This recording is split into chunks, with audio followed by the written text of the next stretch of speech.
This portrait of a couple seemed romantic until you see what's in her hand.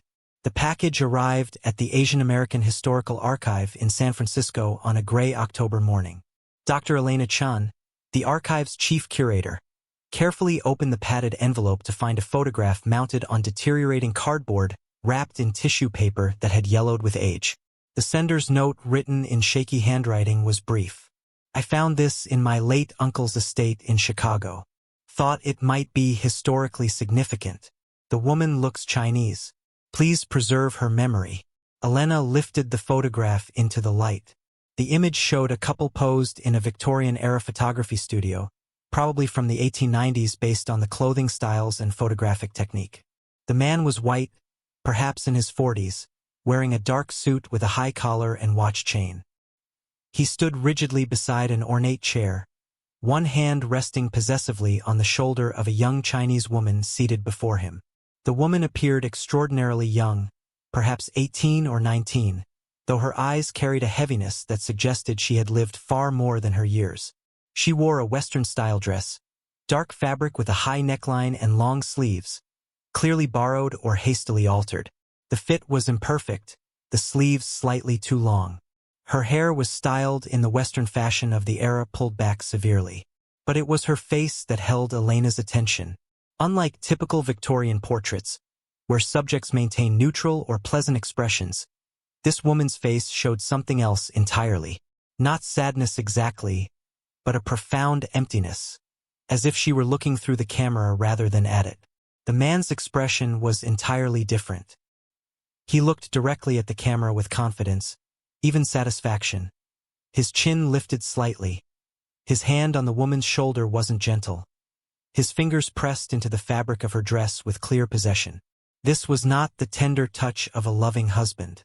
This was ownership. Elena had examined thousands of historical photographs during her career, and she had developed an instinct for reading the subtle narratives contained within formal portraits. Something about this image troubled her immediately. Interracial marriages between Chinese women and white men were extremely rare in the 1890s, virtually illegal in many states due to anti-miscegenation laws. California had banned such marriages in 1880. Illinois, where Chicago was located, had more lenient laws, but social stigma made such unions almost unthinkable. Yet, here was a photograph that appeared to document exactly such a marriage, professionally taken in a studio, formal and deliberate. Why would this couple risk social ostracism to have this portrait made? What purpose did it serve? Elena placed the photograph on her examination table and reached for her magnifying glass. She had learned that Victorian-era photographs often contain details invisible to the casual observer. Small objects, subtle gestures, environmental clues that revealed stories their subjects might have preferred to keep hidden. She began her examination systematically, moving the magnifying glass slowly across the image, studying every inch. The studio backdrop was standard for the period, a painted garden scene with classical columns. The furniture was ornate, rented props common to commercial photography studios. The lighting was professional, carefully arranged to illuminate both subjects evenly. The photographer had been competent, perhaps even skilled. Elena moved her magnifying glass to the woman's hands folded in her lap. Victorian portrait conventions typically showed women with hands clasped awry or holding symbolic objects, flowers, books, or photographs of loved ones. But this woman's hands were positioned strangely. Her right hand was clenched, fingers closed around something, while her left hand rested awkwardly across her lap, as if trying to conceal whatever the right hand held. Elena adjusted the magnification and leaned closer. Between the woman's fingers, partially visible, was the edge of a document, paper folded multiple times, clutched tightly enough that her knuckles appeared white, even in the sepia tones of the aging photograph. Elena spent the next hour photographing the portrait with high-resolution digital equipment, creating files that would allow her to examine every detail without risking damage to the fragile original. As the images loaded onto her computer screen, she zoomed in on the woman's hands, enlarging the area until the pixels began to separate, but the essential details remained clear. The document was definitely there, grasped tightly, deliberately hidden, but not quite successfully. Elena could make out what appeared to be a text on the visible edge of the paper. Characters that looked Chinese, though the resolution wasn't sufficient to read them clearly. There was also text in English, just a few letters visible, racked of, and below that some of a contract. The woman was holding a contract. Elena sat back in her chair, her mind racing through possibilities. Why would someone clutch a contract during a formal portrait? Wedding photographs from this era sometimes included marriage certificates displayed prominently, symbols of legal union and respectability, but those documents were shown openly, held up for the camera, not hidden in clenched fists. She reached for her phone and called Dr. Marcus Liu, a colleague who specialized in Chinese-American history during the exclusion era. Marcus answered on the third ring, his voice warm and familiar. "Elena, it's been too long. What do you have for me?" "A photograph that I think you need to see. Can you come to the archive today?" "That mysterious?" "I'm intrigued. Give me 2 hours." While she waited for Marcus, Elena began preliminary research. She opened the archive's database of Chinese immigration records, census data, and historical documentation from the 1890s. The period was devastating for Chinese communities in America. The Chinese Exclusion Act of 1882 had banned Chinese laborers from immigrating and denied citizenship to those already in the country. The Gary Act of 1892 had extended these restrictions and required all Chinese residents to carry identification certificates or face deportation. These laws had created a society where Chinese people, particularly women, were extremely vulnerable. The Chinese population in America was overwhelmingly male. Laborers who had come seeking work but were prevented from bringing wives or families. By 1890, there were roughly 27 Chinese men for every Chinese woman in the United States. This gender imbalance had created conditions ripe for exploitation. Elena found documentation of the trafficking networks that had operated during this period. Women and girls were recruited in China with false promises of marriage, work, or education in America. Once they arrived, they discovered the brutal truth. They had been sold, their documents confiscated, their lives controlled by those who claimed to own them. Some were forced into brothel. Others became domestic servants, essentially enslaved in private homes where their suffering remained hidden behind closed doors. The practice was euphemistically called the trade when it involved men. But women had no such terminology. They simply disappeared into households, invisible to census takers, unrecorded in official documents. Their existence acknowledged only in the private ledgers of the men who bought and sold them. Marcus arrived carrying a leather satchel and wearing his characteristic bow tie. He was in his 60s, a meticulous researcher who had spent decades documenting the experiences of Chinese immigrants during the exclusion era. Elena showed him the photograph without preamble. Marcus studied it in silence for a long moment. Then he said quietly, "She's not his wife. How can you tell?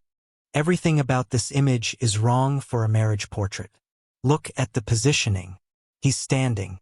She's sitting, which suggests hierarchy, not partnership. His hand on her shoulder is controlling, not affectionate. Her clothing doesn't fit properly, as if she was dressed for this photograph by someone else. And most importantly, look at her face. I've examined hundreds of photographs of Chinese women from this era, and I can tell you this is not the expression of a bride." Elena nodded. "She's holding something. A document. I can see partial text. Looks like a contract." Marcus leaned over the high-resolution image on Elena's screen, using her mouse to zoom in further on the woman's clenched hand. "Can you enhance this? I need to see those characters more clearly." Elena opened her photo editing software and carefully adjusted the contrast, brightness, and sharpness. The Chinese characters became slightly more visible, though still not entirely legible. Marcus stared at the screen, his expression darkening. "I can make out part of this," he said slowly. "This character here, that's key, which means contract or deed. And this one is UA agreement. Elena, I think this woman is holding a contract that documents her sale." The photograph had no names written on it, no studio marking, no date beyond what could be estimated from the clothing and photographic style. Elena and Marcus faced the daunting challenge of identifying two people from a single image taken more than a century ago. A challenge made exponentially harder by the fact that the woman, if she had been trafficked, might not have been recorded in any official documents at all. They began with what they could see. The photograph's technical quality and studio settings suggested it had been taken by a professional photographer, probably in a mid-sized or large city. Chicago, where the sender's uncle had lived, seemed likely. The clothing styles and photographic technique pointed to the early to mid-1890s, probably between 1892 and 1895. Marcus suggested they start with Chinese community records from Chicago during that period. The Chinese population in Chicago was small compared to San Francisco or New York, maybe 1,500 people at most. If this woman was part of the community even marginally, someone might remember her. Elena contacted the Chinese American Museum of Chicago, explaining what they had found. A researcher named David Wong responded within hours. Intrigued by the mystery, he sent scans of documents from the Chinese Consolidated Benevolent Association, which had kept records of community members, births, deaths, and significant events. The records were fragmentary and incomplete. Many Chinese immigrants during this period had been reluctant to provide information to any official organization, fearing deportation or persecution. Women were particularly underrepresented in these records, often listed only in relation to male family members.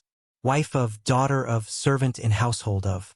David found 3 references to Chinese women living in Chicago in the early 1890s who might potentially match the age and time period.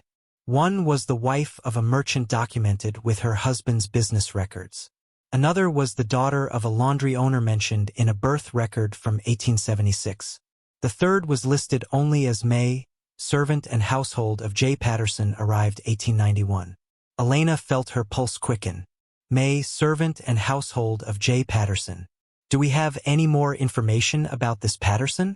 David sent additional documents. J. Patterson, first name James, appeared in Chicago city directories from 1890 through 1896 as a warehouse manager, living at 447 South Holston Street. The 1890 census listed him as a white male, age 39, unmarried, living alone. But the 1892 city directory showed an addition. Household includes 1 domestic servant. The timing matches, Marcus said, studying the documents. If May arrived in 1891 and this photograph was taken around 1893, she would have been in his household for about 2 years. Elena searched for more information about James Patterson. She found business records showing he had worked for Morrison Warehouse Company, which handled imports and exports through Chicago's port. The company had done significant trade with Asia, including China. Patterson would have had connections to shipping companies and potentially to the networks that traffic Chinese women. We need to find out what happened to this woman, Elena said. If this is May, if she was trafficked and held as a servant, we need to know her full story. Marcus nodded grimly. And we need to understand why this photograph exists. Why would Patterson have a formal portrait made with a woman he was holding in servitude? What was the purpose? Elena had a theory forming, dark and disturbing documentation, proof of ownership. During this period, if a man claimed a Chinese woman as his wife, even falsely, it gave him legal control over her. The Chinese Exclusion Act had provisions allowing Chinese wives of American citizens to remain in the country. Maybe this photograph was created as false evidence of marriage to prevent her deportation if questions were ever asked or to justify keeping her confined. Marcus added, if anyone asked why a Chinese woman was living in his household, he could show this photograph and claim she was his wife. It would be unusual but technically legal in Illinois at that time. They spent the rest of the afternoon searching through newspaper archives, court records, and police reports from 1890 Chicago. They were looking for any mention of James Patterson, any reference to May, any evidence of what had happened in that household on South Holstead Street. Elena contacted a colleague at the Library of Congress who specialized in historical document restoration and enhancement. She sent the high-resolution images of the photograph, specifically the sections showing the woman's hands in the partially visible document. 2 days later, she received enhanced images that made portions of the text significantly more legible. The Chinese characters were now clear enough to translate. Marcus spent an hour with a magnifying glass and a classical Chinese dictionary, carefully working through each visible character. When he finished, his face was ashen. "This is a indenture contract," he said quietly. "The visible portions reference terms of service, monetary consideration, and obligations of the indentured party. Elena, this document likely specifies that this woman was purchased for a specific sum and bound to work for a defined period. Except these contracts were almost never honored. The term of service was usually designed to be impossible to fulfill." Elena felt sick. "Can you translate what's visible?" Marcus read slowly. "The character here shun means body or person, and this phrase my shinani literally means selling one's body contract. This is explicitly a document of human purchase. The English text fragments you identified contract of, and some of those would be the English version of the same contract probably required to make it appear legitimate to American authorities. So, she's holding the document that proves she was sold," Elena said. "She's clutching the evidence of her own enslavement during a photograph that's meant to suggest she's a willing wife." Marcus nodded. "The question is why? Why is she holding it? Why didn't Patterson take it from her before the photograph was made? Was this his arrogance? Some kind of proof he wanted documented? Or was this her resistance? Her way of leaving evidence of what was really happening?" Elena studied the woman's face in the photograph again. That empty expression, those eyes that looked through rather than at the camera. Perhaps it was resistance. Perhaps in the only moment she had any agency, she had chosen to hold that document to leave evidence for whoever might someday look closely enough to see. Elenina expanded her search to Chinese-language newspapers published in the United States during the 1890s. Many of these papers had included notices about community members, warnings about criminal activity, and occasionally desperate pleas for help from women trapped in servitude.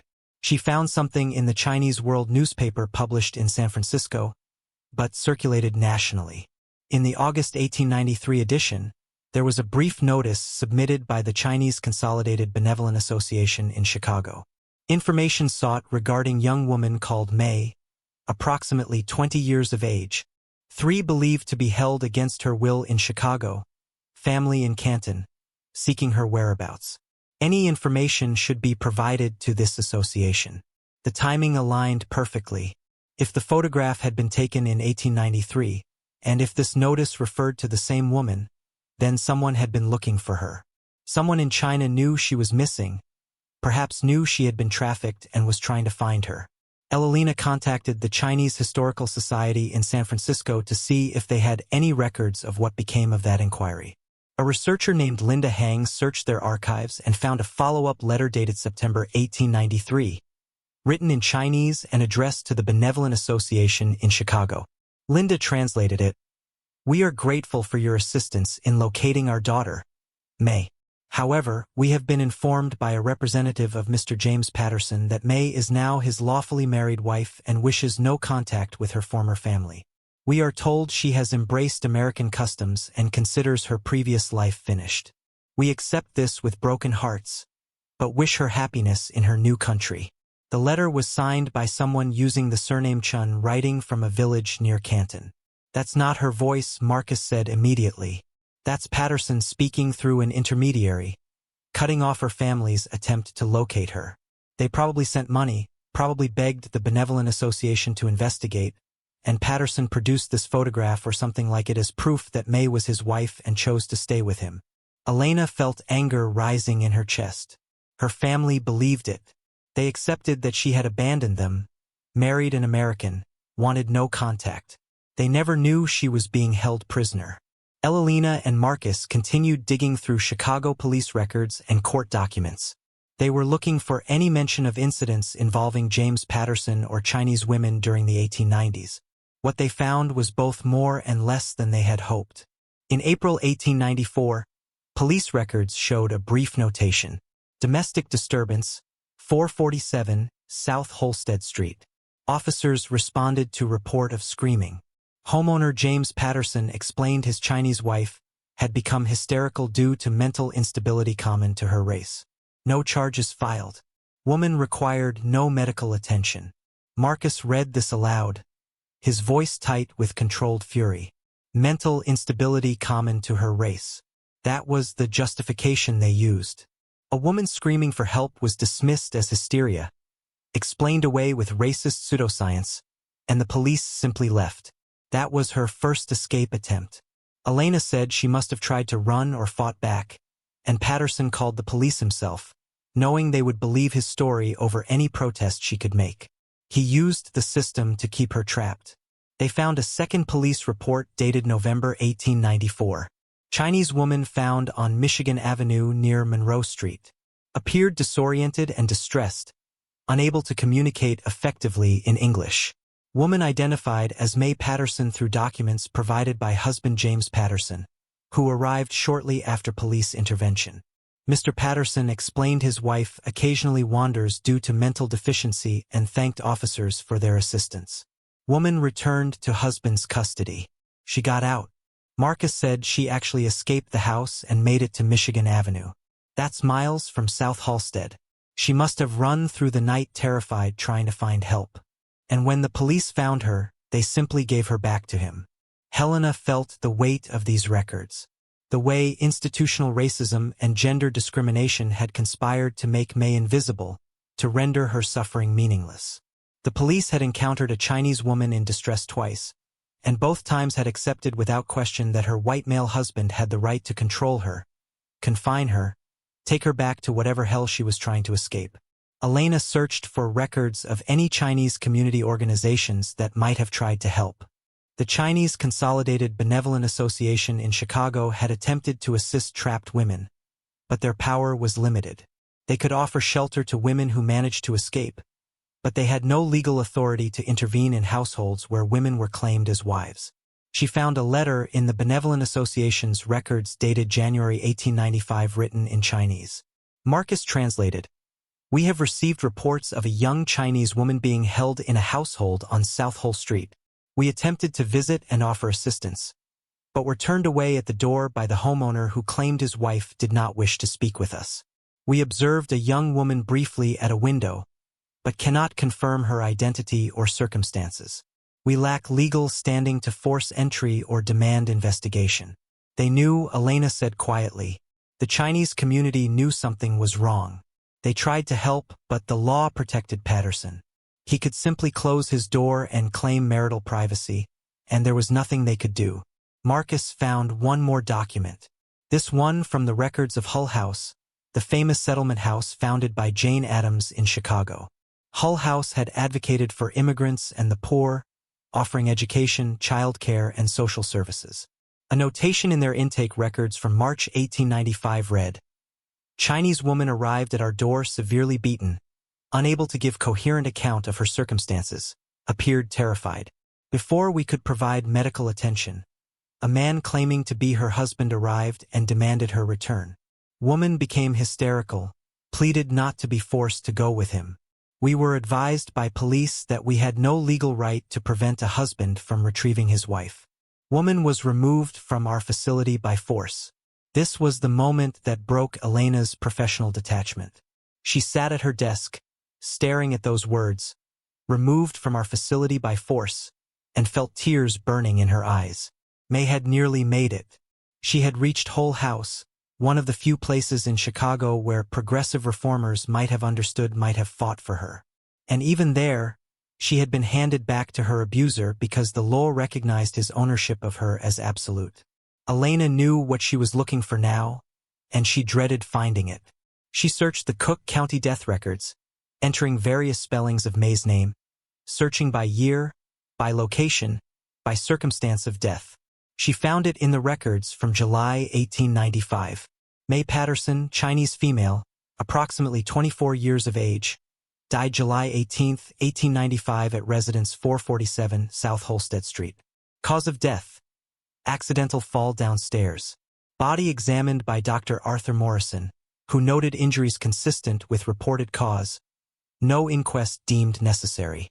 Husband James Patterson arranged for burial. May had died less than 4 months after her desperate attempt to find help at Hull House. She had been approximately 24 years old. The official record said she fell downstairs. No inquest, for no investigation. Just a Chinese woman's death recorded in a few lines. Her body buried somewhere. Her story erased. But Elena was not satisfied with the official record. She contacted the Chicago Medical Examiner's office to see if any record survived from 1895 that might provide more detail. Most 19th-century medical records had been lost or destroyed, but the examiner's office had microfilmed some documents in the 1960s as part of a historical preservation project. After a week of searching, an archivist named Robert Chun found something. A supplementary note attached to Dr. Morrison's examination report, apparently written by a younger physician who had been present during the examination. The note was brief but damning. Patient presented with injuries inconsistent with a simple fall. Multiple contusions in various states of healing suggest repeated trauma over extended period. Fresh injuries to throat and ribs indicate possible strangulation attempt or severe beating immediately preceding death raised concerns with Dr. Morrison, who stated that domestic matters were outside the purview of medical examination and advised against noting these observations in official record. I note them here for my own conscience. The younger physician had not signed his name, perhaps afraid of professional repercussions for contradicting his superior, but he had left evidence hidden in supplementary notes that May's death was almost certainly murder, not accident. Marcus obtained police records related to the death investigation, which consisted of a single page. An officer had responded to Patterson's report that his wife had fallen down the stairs. The officer had observed the body, noted that Dr. Morrison had examined it, and declared the death accidental, and closed the case without further inquiry. There was no interview with neighbors, no investigation of the scene, no questions asked about why a 24-year-old woman in apparent good health would fall downstairs with such catastrophic result. Elena found one more document. This one in the records of a Chinese funeral home that had operated in Chicago during the 1890s. The Wong Funeral Home had kept meticulous records, including entries for every Chinese person whose burial they had arranged. May's name appeared in their ledger. May, surname unknown, age 24, died July 18, 1895. Body claimed by husband for immediate burial. No service requested, no family present. Burial location, Potter's Field section, Lincoln Cemetery. Potter's Field, the section of the cemetery reserved for the poor, the unclaimed, the unmourned. Patterson had not even paid for a proper grave. May had been buried in an unmarked plot, her name unrecorded on any stone, her existence erased as completely as if she had never lived. Elena felt compelled to know what had happened to James Patterson after May's death. Had he faced any consequences? Had anyone questioned his version of events? She traced his life through public records, each discovery deepening her anger. Patterson had remained in Chicago for another year after May's death, continuing to work at Morrison Warehouse Company. In 1896, he appeared in census records as unmarried, living alone, no mention of the Chinese woman who had lived and died in his house. In 1897, Patterson moved to Seattle, where city directories listed him as a warehouse supervisor for Pacific Import Company. In 1899, he married a white woman named Elizabeth Hargrove, daughter of a shipping merchant. The marriage announcement in the Seattle Post-Intelligencer described Patterson as a respected businessman and made no mention of any previous marriage. Patterson and Elizabeth had 3 children between 1900 and 1906. He rose through the ranks of Pacific Import Company, eventually becoming a partner in the business. Photographs from Seattle Society pages showed him as a portly, prosperous man in his 50s, standing with his wife and children, the picture of middle-class respectability. He died in 1923 at age 72. His obituary in the Seattle Times praised his business acumen and community involvement. It mentioned his surviving wife, 3 children, and 7 grandchildren. There was no mention of May. No acknowledgement that before his respectable marriage and successful career, he had purchased a Chinese woman, held her prisoner, and almost certainly murdered her. Marcus found something else. Financial records from Morrison Warehouse Company showing that in 1891, Patterson had received a cash advance of $350 against his salary. The purpose listed in the company ledger was vague. Personal business expenses related to household establishment. That's what he paid for her, Marcus said, his voice hollow. $350. The advance from his employer. He bought a human being with borrowed money and paid it back over time from his salary. Ellen also found the photograph's origin story. The sender who had mailed the photograph to the archive was Patterson's great-nephew, the grandson of Patterson's sister, who had lived in Chicago.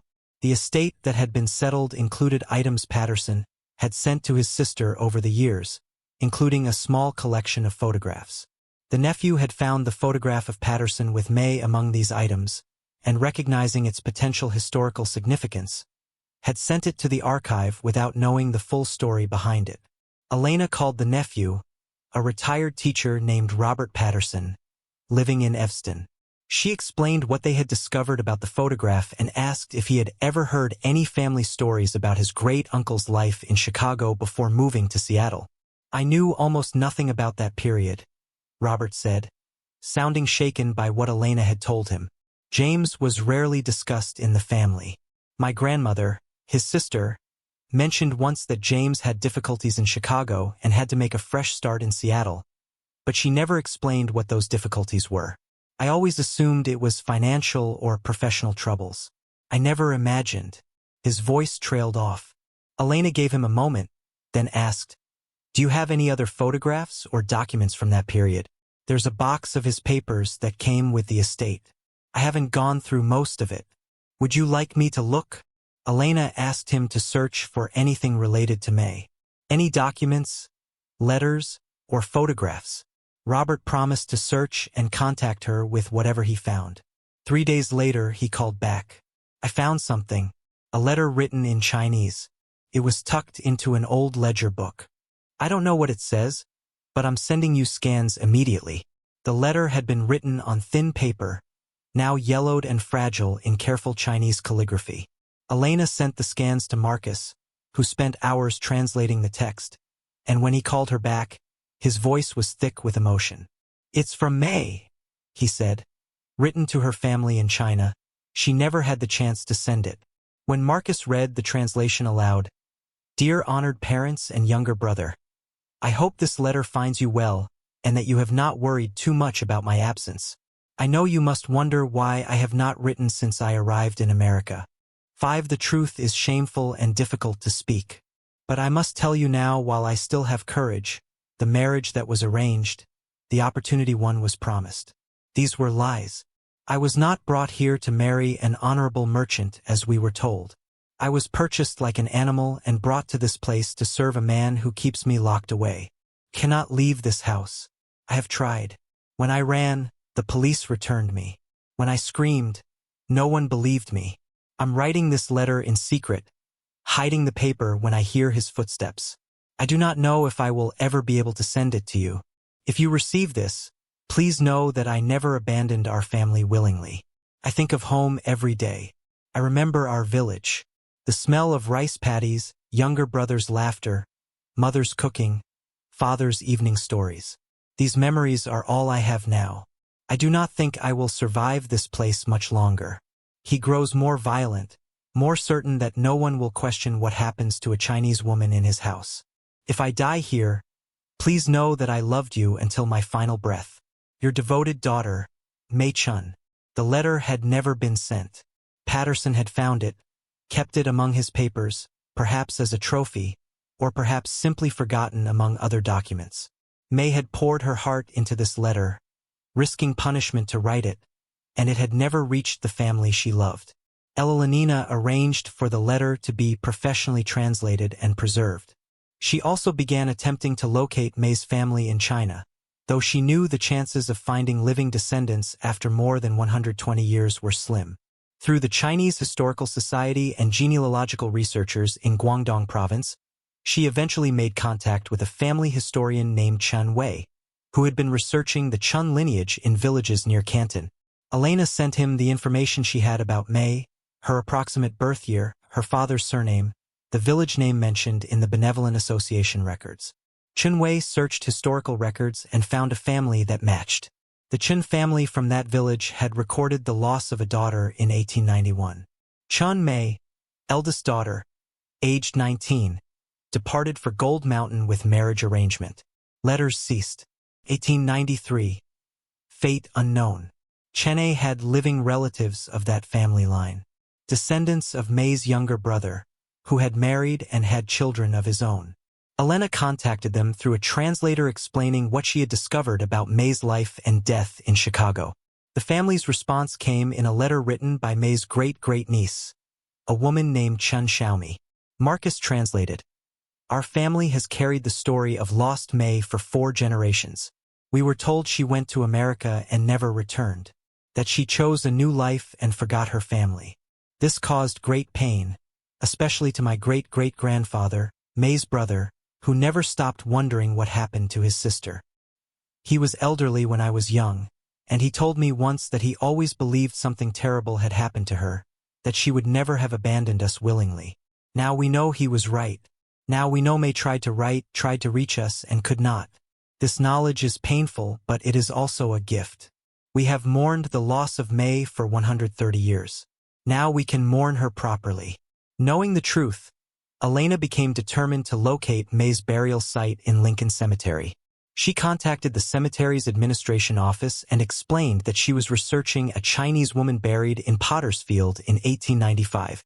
The cemetery had records going back to its founding, but the Pottersfield sections were poorly documented. Many burials there had been recorded only with dates and plot numbers, not names. The cemetery historian, a patient woman named Margaret Torres, agreed to search their records.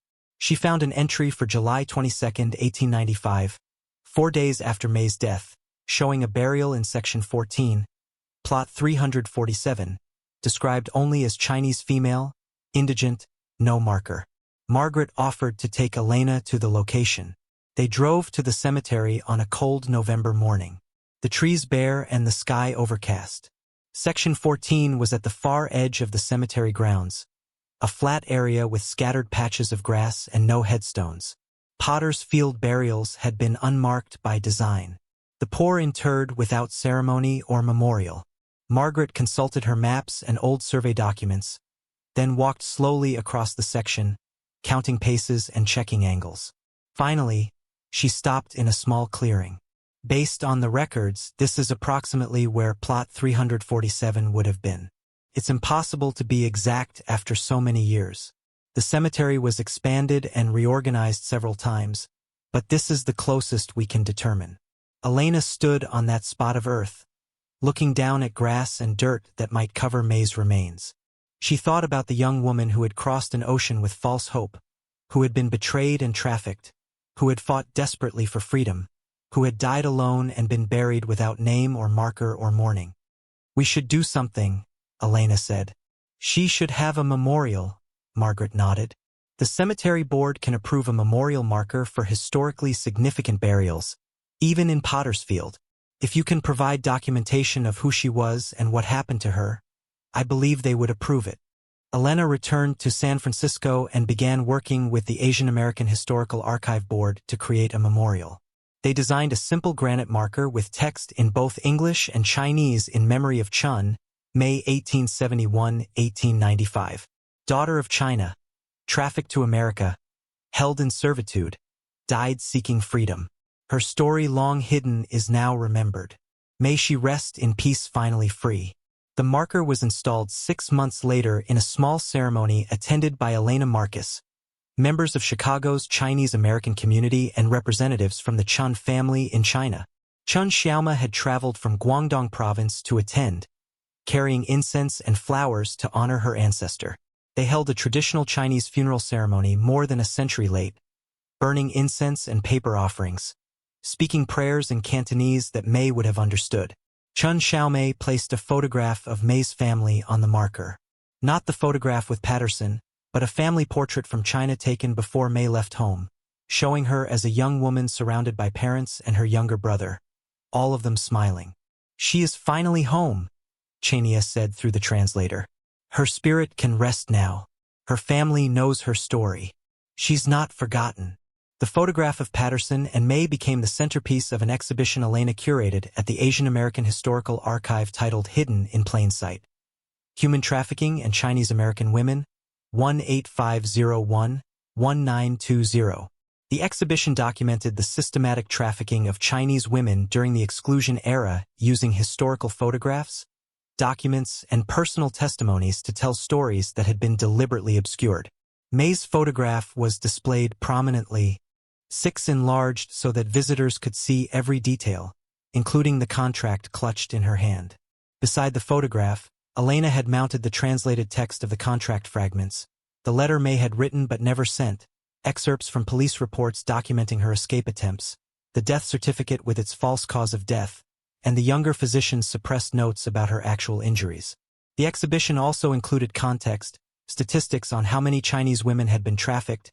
Estimates suggested at least 6,000 between 1850 and 1900, documentation of the legal structures that made such trafficking possible, information about the racist laws and attitudes that rendered Chinese women invisible and vulnerable, and stories of the community organizations and individual activists who had tried to fight this injustice. Helena created an educational component explaining how to look at historical photographs critically, how to see beyond the surface narrative to recognize signs of coercion, abuse, and trafficking. She pointed out visual cues in May's photograph, the power dynamic shown through positioning and gesture, the ill-fitting clothing suggesting the woman was dressed by someone else, the expression of dissociation common in trauma survivors, and crucially, the partially hidden document that revealed the truth the photograph was meant to conceal. The exhibition drew thousands of visitors. School groups came to learn about this hidden chapter of American history. Descendants of trafficked women contacted the archive, sharing their own family stories and photographs. Researchers used the exhibition as a starting point for deeper investigations into trafficking networks and their victims. One visitor was James Patterson's great-great-grandson, Marcus Patterson, who wrote a powerful essay after seeing the exhibition. He published it in the Chicago Tribune under the headline, "My Ancestor Was a Trafficker and Murderer." The essay confronted his family's history directly, acknowledging James Patterson's crimes and expressing solidarity with May's descendants. "For generations, my family benefited from James Patterson's prosperity," Marcus wrote. "He built wealth and respectability on the foundation of a young woman's suffering and death. This wealth was passed down through the family. My education, my opportunities, my comfortable life, all of it connected to what he did to May Chun. I cannot undo history, but I can acknowledge it, face it, and commit to ensuring stories like May's are never forgotten or repeated." The photograph itself remained on permanent display at the Asian American Historical Archive, a reminder that historical images often contain stories their creators never intended to preserve. May had clutched that contract during the photograph, perhaps knowing it was the only evidence that might survive, the only testimony she might be able to leave. Helena often stood before the photograph, studying May's face, that expression of emptiness that was actually profound resistance. May had not smiled for Patterson's camera. She had not pretended. She had held the evidence of her servitude in her hand and stared directly forward, leaving a record for anyone who might someday look carefully enough to see. The exhibition's final text panel, written by Elena, read, "Chenmi lived for 24 years. She crossed an ocean, survived trafficking and servitude, resisted captivity with extraordinary courage, and died seeking freedom. 7 for more than 120 years. Her story remained hidden in this single photograph, her suffering invisible behind the facade of a respectable couple's portrait. Now her story is known. Now her name is spoken. Now she is remembered not as a victim without identity, but as Chenmi, beloved daughter, sister, and symbol of the thousands of women whose exploitation built empires and whose resistance changed history. May her memory be a blessing and a warning."